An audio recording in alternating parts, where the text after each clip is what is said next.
Casos como esse que acabamos de mostrar dessa senhora que morreu da Covid depois de recusar a vacina podem ser evitados com um remédio simples, o acesso à informação. Garantir esse acesso de forma clara e objetiva e combater as notícias falsas com a ajuda da ciência é fundamental. E é o que você vai ver agora na última reportagem da série especial Tamo Junto. Em agosto do ano passado, a Cabana do Pai Tomás e o aglomerado da Serra ganharam manchetes por estarem no topo do ranking de casos e mortes por Covid em Belo Horizonte. Poderia ser pior. As duas comunidades parceiras há mais de 5 anos do programa Sofia, do Cefet, receberam centenas de litros de álcool, máscaras e informação de qualidade.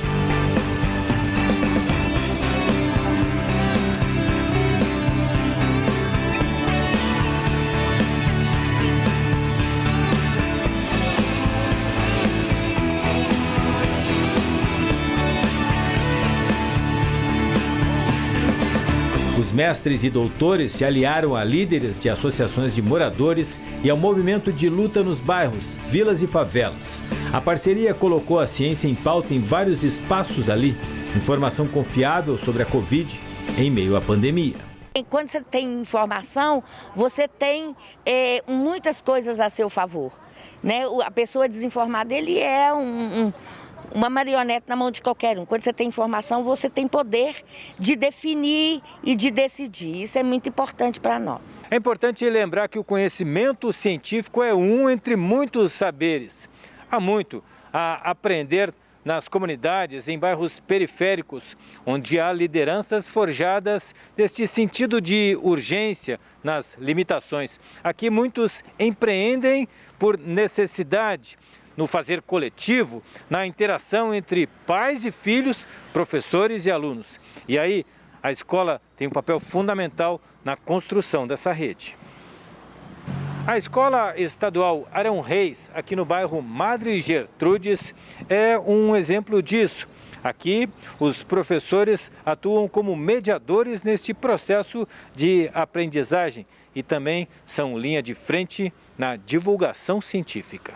Em razão da pandemia, o Sofia precisou adaptar as atividades planejadas para 2020. Era preciso criar formas de atender às novas demandas que surgiam em seus territórios de atuação.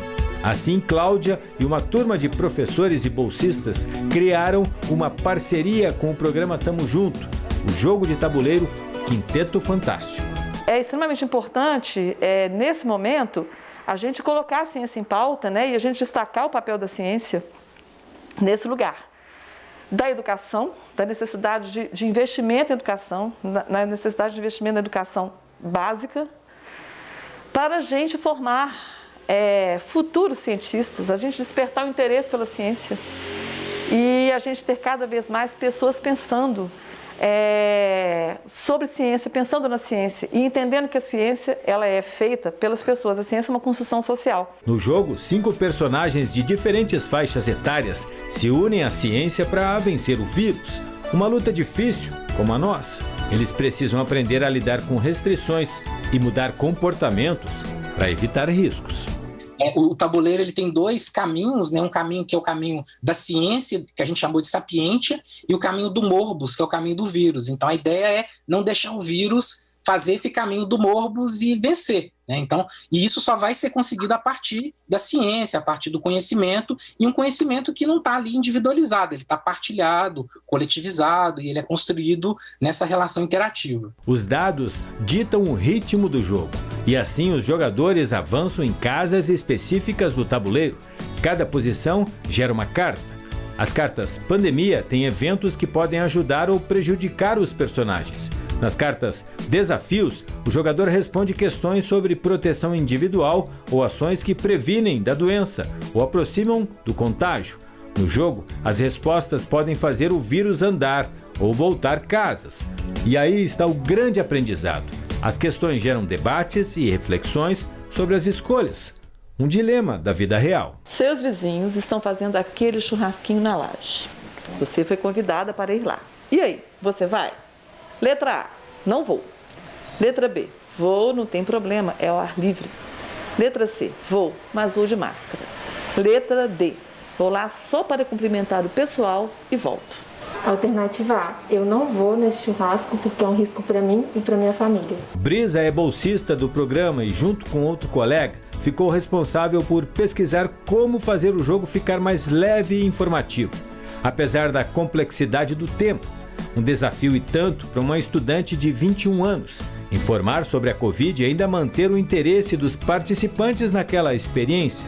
As respostas à melhor jogabilidade vieram da consultoria de estudantes, público-alvo do Quinteto Fantástico. A principal estratégia que a gente usou foi de pegar perguntas que estavam na mídia, que a gente mais escutava, e pegar as principais questões que estavam na mídia. Por exemplo, você vai jogar futebol, porque o futebol é uma coisa que a gente culturalmente a gente vai fazer. Mas será que é o momento? Foi uma surpresa, porque a gente viu que muitas questões que a gente estava fazendo estavam exatamente meio acadêmicas demais, meio no mundo ideal, né? E o João, ele trouxe essa ideia de que tem coisas que a gente não vai conseguir mudar, então a gente tem que tentar adaptar, porque extinguir essas manifestações e tal se tornaria quase inviável. João foi o primeiro jogador do Quinteto Fantástico. Com outros alunos, ele deu contribuições importantes para deixar o jogo mais didático. O estudante do 9º ano da escola Arão Reis fez os pesquisadores reverem o texto de uma carta. O jogador perderia pontos se fosse a um culto. João explicou que era preciso valorizar essa presença, mantendo claro os protocolos de saúde. As igrejas em tudo estavam fechando muito e atrapalhando muita gente, e com isso elas acabando achando que estavam com a doença, mas sem estar psicológico. É porque a questão estava, você ir à igreja, e eu falei sim, é importante, só que com todos os cuidados. Neste ano, 600 unidades do jogo foram entregues na Escola Estadual Arão Reis, na ocupação Eliana Silva e em outros parceiros. A oferta veio junto com cestas básicas, doadas pelo governo do estado. Que os personagens vençam no jogo e na vida real. Veio trazer expectativas novas, veio trazer esperança e mostrar para os meninos que eles são capazes de construir, são capazes de ir além daquilo que eles sonham ou esperam. Então, o CEPET é um grande parceiro da nossa escola e assim, veio só para agregar e trazer muito conhecimento.